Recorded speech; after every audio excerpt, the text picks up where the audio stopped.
Hello, everyone. Happy Monday, the date that I'm filming this. This is my second Decan, or our second Decan, for June 1st to the 10th. This is for the month of Gemini. And for those who are new, I've been doing about 3 times each astrological month a Decan reading, and using the tarot and one primary deck as my foundation. And I pull other cards that are related to the particular decan for that time frame during the month of Gemini. So we are, as I mentioned, second decan, June 1st to the 10th. And this is going to be very interesting because we are currently retrograding in a few planets, but I'm not here to talk about retrogrades. I'm here to how to work through this particular decan, which can be challenging depending on your perspective. But we do have retrogrades. We have Jupiter. Not Jupiter. I'm sorry. Saturn's in retrograde. Pluto, I believe, is soon to come up in retrograde as well. And currently we are Mercury in retrograde, all in different signs. Mercury is currently in retrograde in Gemini. And so what's interesting with this is because we are in the month of Gemini, the cards that I'm working with is going to pull some extra energy as to how to work through the challenging suit of swords. Now, swords people see as something ominous, something that they really don't want to have a lot of to show up in their readings or whatnot. But these are lessons for us to learn. These are challenges to strengthen our weaknesses, to waken up our conscious mind, to take action, to make changes, to pull yourself out of that situation. So I work with the Unified Esoteric Tarot by Attila Blaga, and I use this as a starting platform for all my decan readings. And Attila has created his own system when it comes to doing the decans. So planetary association and the signs are different from the Golden Dawn. So I'm using this as a different perspective of how we can utilize different planetary energy in a sign that's representing that particular astrological month. So for here, so for this decan, June 1st to the 10th, normally this would be Mars and Gemini for the Golden Dawn, but I want to focus here with this particular card and its keywords, Venus and Gemini. And we have here exchange of information. And the only thing that doesn't change is we still have the association to the swords. We have the 9 of Swords. We're midway through the journey of the swords when it comes to our decans. Our last decan reading for Gemini is going to be the 10 of Swords, and I'll discuss that further and seeing the different perspectives and visual interpretations of that card. But here, with Venus and Gemini, what's interesting about this planetary placement is Venus is, for comfort, for enjoyment, for pleasure, but it's placed in Gemini. So Gemini is an air sign. Venus's element is associated with Earth. Some people say water, but I feel it's more earthly oriented because it deals with things that are tactile, things that affect the 5 senses, depending on the sign that it's in and how that planet will, or how Venus will influence the sign with those attributes. So with Venus and Gemini, having this exchange of information as the keyword, what we're seeing here is mental engagement, enjoying a good conversation, sharing like-minded experiences, it's the manner that one communicates. And again, this is through sharing similar interests, keeping things at a conscious intellectual level.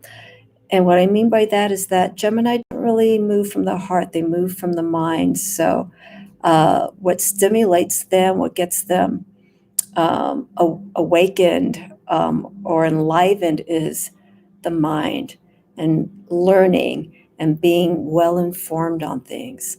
And basically, it keeps what's important with Gemini is to keep the mind engaged when Venus is in Gemini. Now, we want something that's going to be insightful for them, something that they can carry a connection with and share it with other people who feel the same way that they do. So with this Venus and Gemini placement, it's showing how information is exchanged and at what level.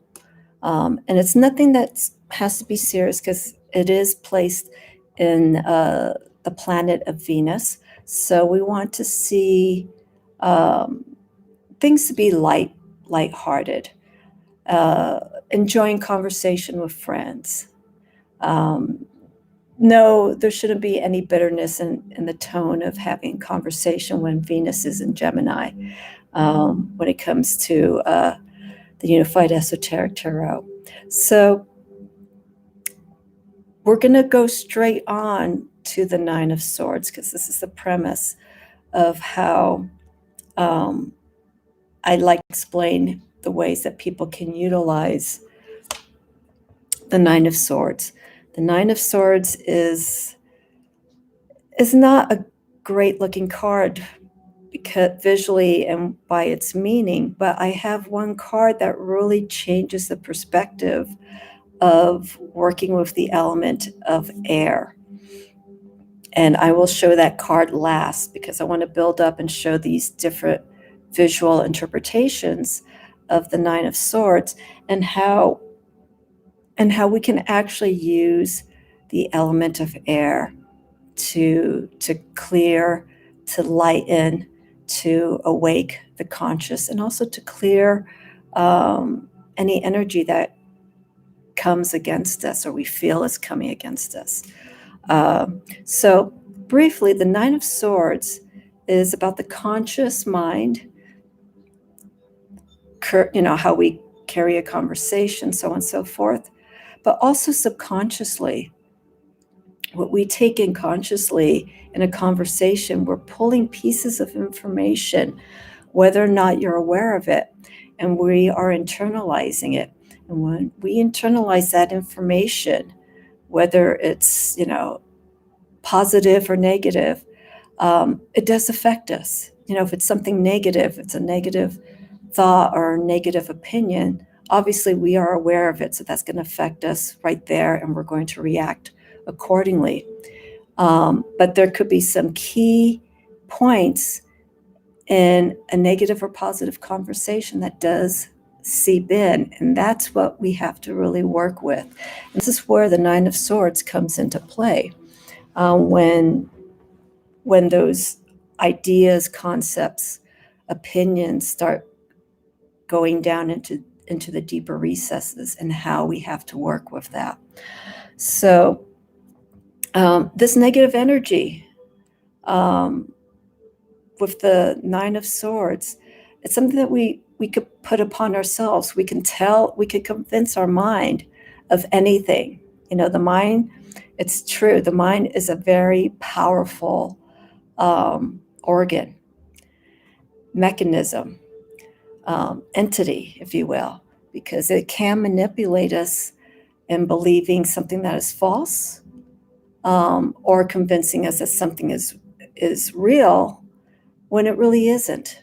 So it's a very complex tool, and so that's why I feel when people work with the swords and you do a reading, you have to be careful the way it's explained, because of how the other cards are influenced by the placement of that sword or other swords. We have to weave that story in such a way so that we can show that there is a way of working through this.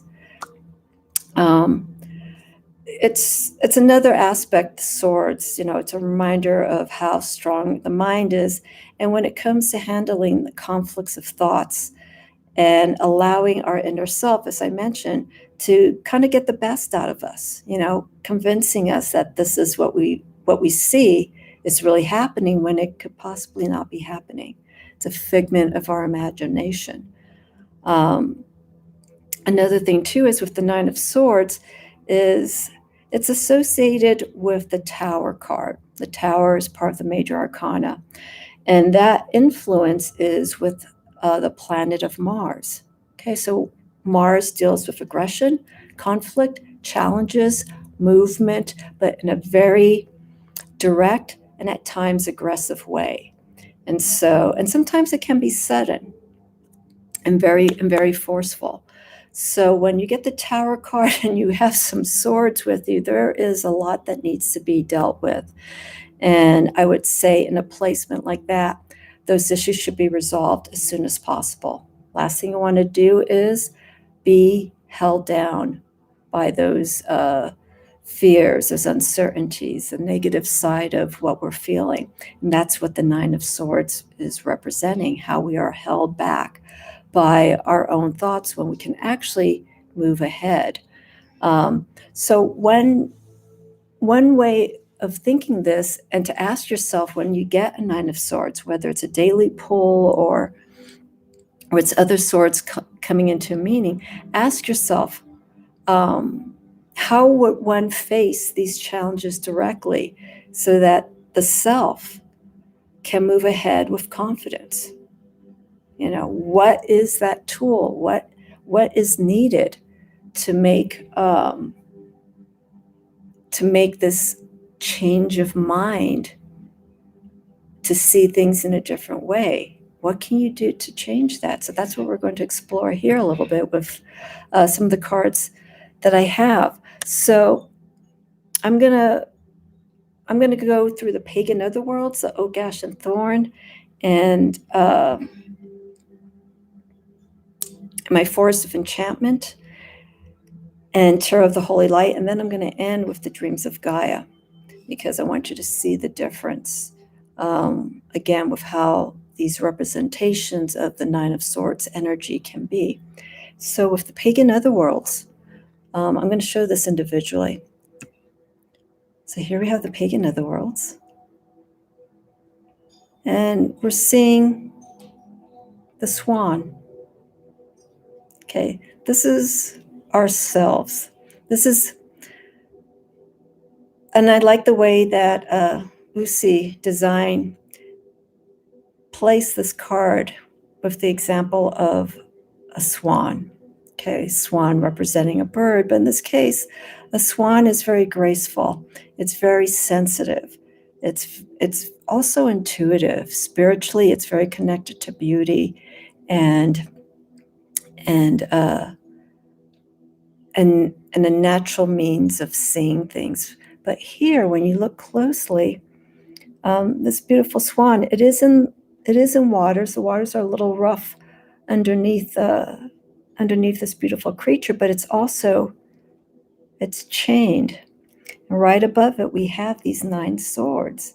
So we're seeing this beautiful creature representing our potential goodness, our spiritual self, but it's being weighed down because something externally has come in, and this beautiful creature has been weighed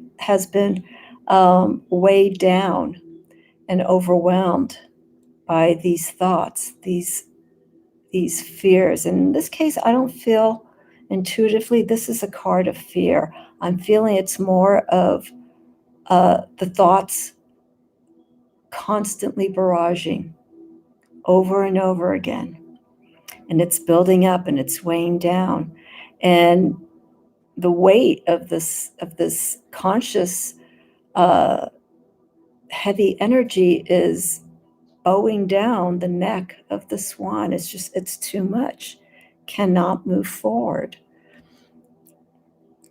And this is similar to almost the Eight of Wands in the sense that there's a lot of movement happening with the Eight of Wands, but it's moving towards a direction of growth and creativity.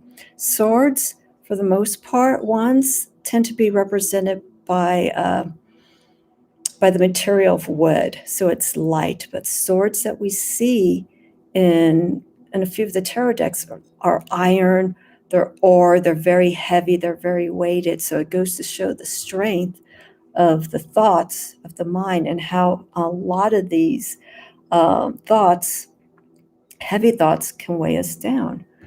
And this is what we are confronting with. We're bound by fear. We're bound by our uncertainty, being overwhelmed by external sources and allowing that to come in.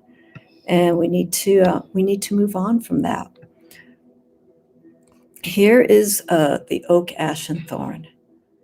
I've been working with this deck quite a bit more when doing my in-person readings, and this deck has been very popular. I think it's just the innocence of animals, creatures that are represented in this deck. Instead of seeing humans in different situations, I feel people have been really more receptive to this. So this is wonderful to see. But with this Nine of Swords, we're seeing similar situation. We have this raven who is being attacked in all different directions, in its place of comfort, in its place of security, which it thought was of security. It's in its nest. And these swords are barging through, breaking through the comfort, the security of this beautiful winged creature. Overwhelmed, can't even do it. I'm not seeing that the raven is being impaled. It's just more like it's getting close to the person's, to this creature's security. And that's very challenging and very disheartening and overwhelming. We have to see that it feels like there's nowhere to go, because these swords are coming in so many different directions. You feel if you move one direction, you're going to get, impaled by one of these, or if you try to move, you're going to get held up. So this is the building up. This is the overwhelming. This is where it's actually going to the point to where it's almost physically affecting you. And so here with the Oak, Ash, and Thorn, we're seeing this getting a little bit closer to home, if you will. The thoughts are starting to get closer to us, where physically we may start feeling some pain from this. And there are some people who, they do self-harm just to eliminate all that overwhelming energy. And that's what we don't want to have. Okay. When it gets close to home, when it's getting close to where you feel physically it's starting to affect you, and even beforehand, even if you feel you just cannot get a grasp of everything that's coming in and it's beyond your control, please seek help. Please call any of the hotlines that are out there for depression, mental anxiety. There are hundreds of people out there that are ready and willing to be there and listen to you, whether it's on the phone, whether it's on the internet, whether it's just going outside to a neighbor that you feel you can confide to. There are people there that will listen. So please, if it feels like these thoughts are getting too overwhelming, don't hurt yourself. Please get some help. Alrighty, so the Forest of Enchantment. This is going to be a heavy read because of the association of this Decan. So I want to focus on this, and then I'm going to show the outcome, which I think is quite lovely. if you change your way of seeing things. Here with the Forest of Enchantment, I'm not going to belabor this any longer.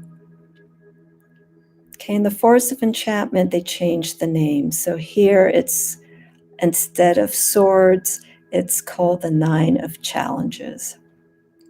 And I'm going to have to pull this back because it's just not focusing. So here we have an individual and who's in a darkened forest but lit by the moon, which is a good sign because there is light, there is some guidance for you to get out of the situation, but you're letting your fears build up. You're seeking the comfort of a tree. There's an opening in a tree. I'm going to move up here closely. And this individual's nestled for some form of protection, for shelter, for all the fears. We have a creature, a tree that looks like it's becoming its own entity. I believe these are considered poison mushrooms. There's like a little lizard of some sort, and there's spiders, and there's a mouse, or all these from little to big. That's how we can let our mind get carried away from the smallest things to the biggest things. And as I mentioned, we have that moon that's right behind. And this is almost a double meaning here. Here we also have a beautiful butterfly that's showing guidance, or possibly a moth going towards the light. And so here, this moonlight is a reflection of ourself, of our fears. This light is showing clearly what we're scared of, what we're uncertain of. But if you move out of that comfort zone and move out of it and face this and move away from these energies that scare you, look for the potential of change, for the potential of moving away from this. Similar to almost the Five of Pentacles, depending on which deck and how it's being depicted, we see the Five of Pentacles where it's a card of despair, and we don't see any hope in some of the cards. But the Forest of Enchantment and I think a few other decks show that similar feel and environment of loss and not being able to look ahead. But if you see in some decks behind, there's a light of some sort. There's a guide to let you know that there is a way out of that situation. You have to look for it. Okay, here, this is the mind. Okay, and we're seeing it consciously being filtered through subconsciously, and letting that subconscious fright get the best of us. Uncertainty. Person's looking up, just checking out the surrounding, but it's almost frozen by its own fear, not knowing what's out there. So take a look around your surroundings. Look for something. If things are very dark, look for something that is a glimmer of hope. Okay. We're filled with so much negative energy, especially in the last year and in the news. It's been wonderful recently with things starting to open up slightly. People's energies are starting to become lighter. I'm seeing more smiles on people's faces. It's almost like a relief. And people are going out, and they're going out, but they know that when they go out, that it's leading to a better situation for them. And I think that's what's important. So when you see that potential, you have to gravitate and move with it. Don't question it, because it's a means of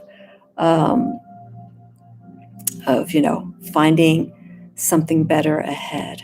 So I think that's wonderful right now. The other card, this is the esoteric. I call it the esoteric interpretation of the Nine of Swords. This is from the Tarot of the Holy Light. There we go. This is the interpretation of the Nine of Swords. So we're seeing different energy here. We're seeing the eagle. And the eagle is associated with the sign of Aquarius, but I'm not gonna focus on the astrological meaning here because it has a different placement here with this deck. But the eagle is of wisdom, is of intellect, and is of freedom. And here, especially with Geminis definitely do not like to have their mind to be shackled down or to be manipulated in any way. I think with any of the air signs, there's especially with Aquarius, there is that realm of having a certain way of thinking and having to freely express it, whether it's a concept or if it's a thought or opinion. But here we're seeing this being temporarily held down. And the eagle is a very powerful creature. And the way it's explained in the Tarot of the Holy Light, we're seeing this willpower to like free itself from being chained. It will be constantly trying, be using its own will and belief to be released from its own its own thoughts or anything externally that comes in to change the way that it sees. It's a quest for liberation, from the conscious realm that we're exposed to every day, whether we're home watching TV and stuff. It's a bombarding of nonstop images, thoughts, words, and this can be overwhelming to the mind, to the body, and to the soul. So there is this constant need to move away, from the overwhelming of stuff that is happening in the external realm. It's almost needing a time to just be by yourself. But here, we're seeing that you being the mind is allowing all this to happen, and you're letting it hold you back. Okay, we see the potential there. We see the moon that's above, and a reminder to feel what your heart truly desires. If there's this need to be released, move with it. The moon, even though it can be illusionary and can guide us into different directions, it is still a powerful guide because it can actually open us into a direction that we can see things, like I was showing here with the Forest of Enchantment. That moonlight is having you to trust and follow what's out there to get yourself out of that situation here. And very similar here. But I feel with this card, it's more powerful because it is the strength of wanting to let go and to be relieved of everything that's going on and whatnot. You can do it. So that's another aspect with this card from the Tarot of the Holy Light, is how strong is your will when it comes to working through challenges. Similar to the Chariot, we have all the chariots ruled by Cancer, but with the Chariot, there's different depictions. We see someone who is holding the reins, trying to get control. Some we just see that the sphinxes or the cats or whatever creatures are being represented in the Chariot are just resting, and no one's holding the reins. They're just in the position of in their little charioteer, I think that's what it's called, and not doing anything about it. They're not making any movement. And I feel a good representation of a card like that is showing that effort, showing that you are trying to take control of what's going on. And here we're seeing this. You're trying, you're making that effort. So with the Tarot of the Holy Light, that's an inspirational direction. It's like, okay, you are aware of what's going on. You don't need this fear and uncertainty. Any of this happening at this time, you want to get out. So that's the strength of the soul, wanting to make a change, being aware of what's going on. So the last card that I want to end with for our Nine of Swords is the beautiful dreams of Gaia. Okay, so this card here has no swords. Dreams of Gaia deck is represented by elements. And so here is for air. I have the symbol here for air. And this is Nine of Air. Okay, now look at the energy in relation to this card. Okay, we have that heaviness.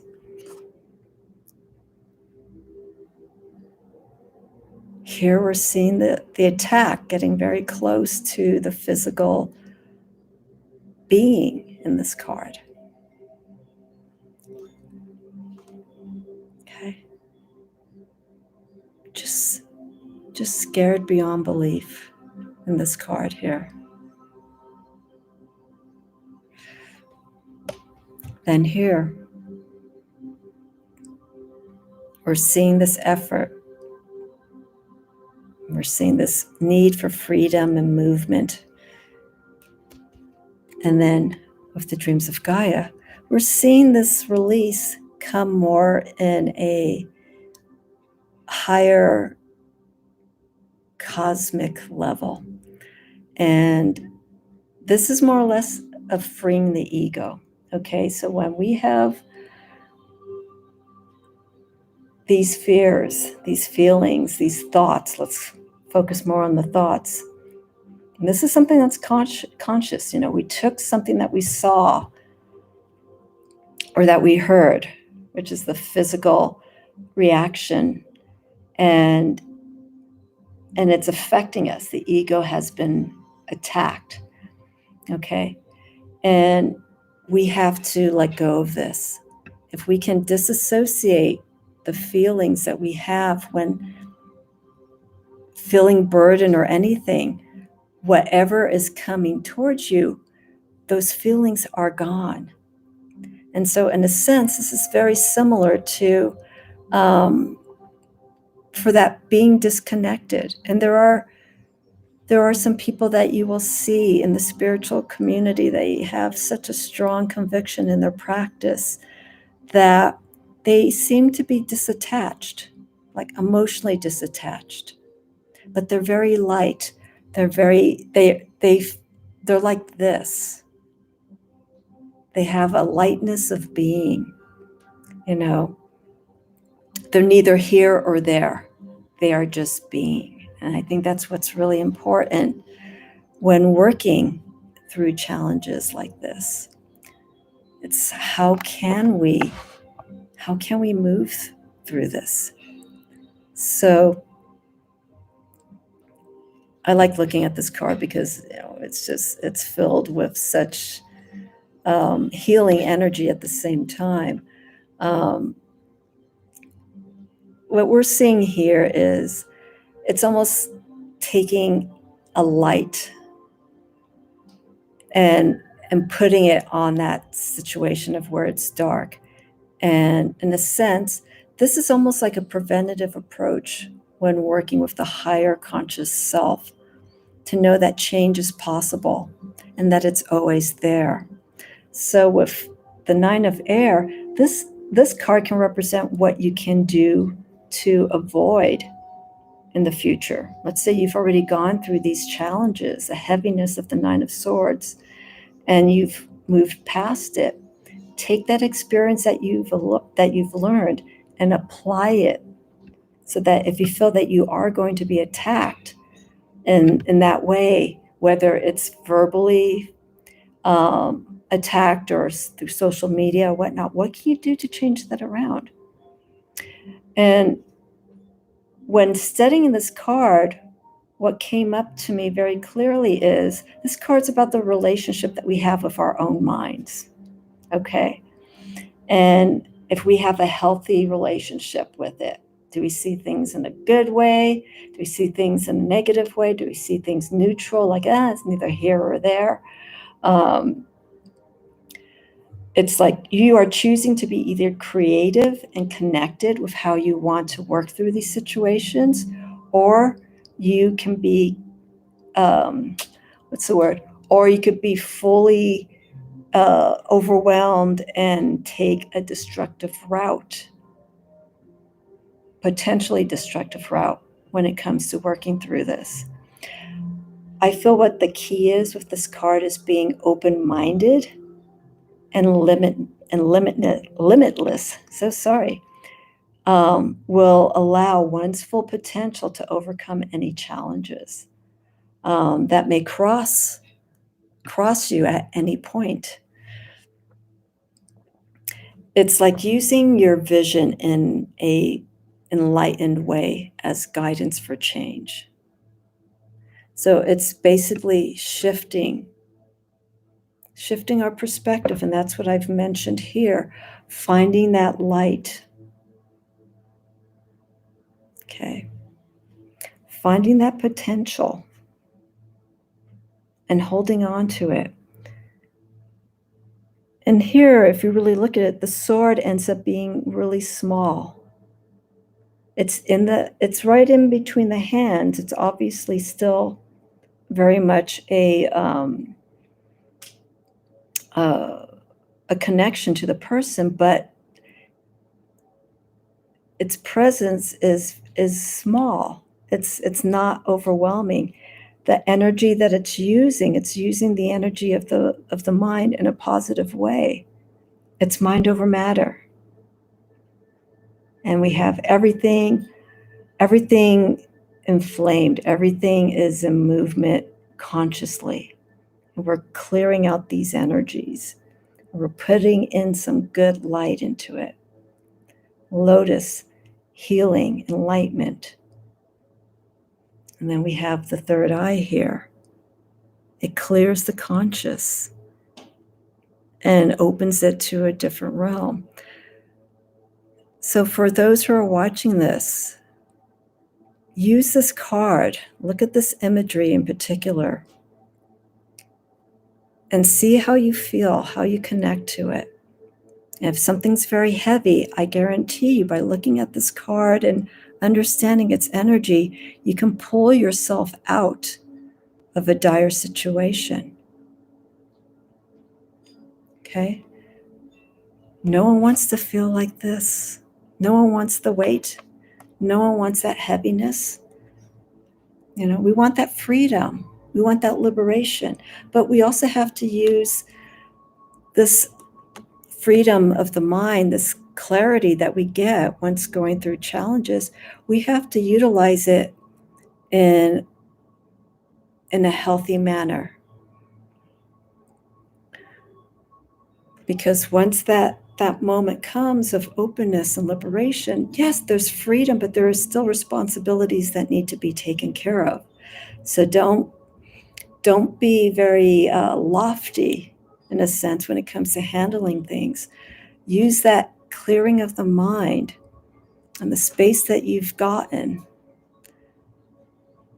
and the experience that you've gained from these challenges that you've had. Use it to your potential to better yourself and to apply it to other situations that could possibly work so much easier for you and not make it so much of a challenge.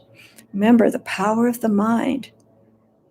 If we want to think that there's someone outside the door that's evil or whatnot, it's going to be there. Okay. And I have to put a little disclaimer in other people again with mental health issues where this is beyond something. The tarot divination is beyond them. That's what I was saying about 15 minutes ago in this video. If there is something that's coming on repeatedly in a mental manner, depression, delusions, or anything like this, that's where you need to get help. Okay. With this discussion, especially since I'm going to be talking about Gemini for one more Decan.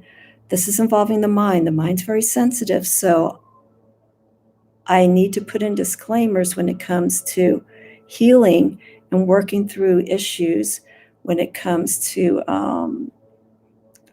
anxiety, right, or things of that nature. These cards can be used as guides, but they are not the panacea to what's going on with you if it's something that's if it's something mentally that's a little bit more involved, more severe. So these cards here, especially with the Nine of Swords, if you are going through a hard time mentally, use them, but use them in a way that you can find some form of relief and inspiration to move ahead. Maybe it can make your next few hours, or maybe it can make the next day a little bit easier for you. And that's what this whole process is with the tarot, okay? When you work on a suit, these take time. We have the aces to the 10, and then we have the court cards. They all have their own individual experience, and the journey is long. You know, the tarot, to go through the entire arcana, major, minor arcana, I think most of us will probably never get there. Or if we do, we go through it again, but in different circumstances. Everything is a cycle with the tarot. So that's what I want to express with this particular Decan for June 1st to the 10th, dealing with mental engagement, and also focusing primarily being held back by fear, our own fears and uncertainties, and not letting it get the best of us, okay? We have that will. But again, as I was saying, there are situations where some individuals where these cards will not be of any help for them, but they could provide at least some guidance, you know, a little bit of relief for the time being. But if it's something continually happening, again, please seek a professional. Go and get help, and please don't hurt yourself, okay? So on that note, I want to leave you with this beautiful card again, Nine of Air. Feel this energy that's coming from this card. And if things are hard, use this card as a way to seeing things in a lighter perspective. And this is from the Dreams of Gaia. Alrighty, so I will be back for our third and final Decan, which will take us on June 11th. I think that'll be June 11th to the 21st, which is going to take us to summer solstice. So I will be back on the 11th, give or take a day or so, depending on what's going on. And I will give the next reading, the third Decan and final Decan for the month of Gemini, and then we're going to move into Cancer. So we've covered so far for this astrological year, we've moved through Aries, Taurus, we're now in Gemini, and then for the month of Cancer, which will be, I think this year it's June 21st or 22nd into July 21st or 22nd. It changes every other year. And then from there, we're going to go into Leo to wrap up the month of Cancer and going into Leo. So I will see you soon. I have more videos I'll be posting. But if you want to follow the Decans, again, June 11th, if you want to mark your calendar, give or take a day, is when I will post the next reading, and we'll wrap up that month of Gemini. Again, keep things very light. See the potential for anything that's holding you down, that you can release yourself from it, that you can move and make steps away from it, either entirely or fully. Where's your willpower? Where's your strength? Where's your inner belief in yourself that you can make change within yourself? You can do it. Alrighty. Have a wonderful week, everyone. I will see you all again soon. Thank you so much.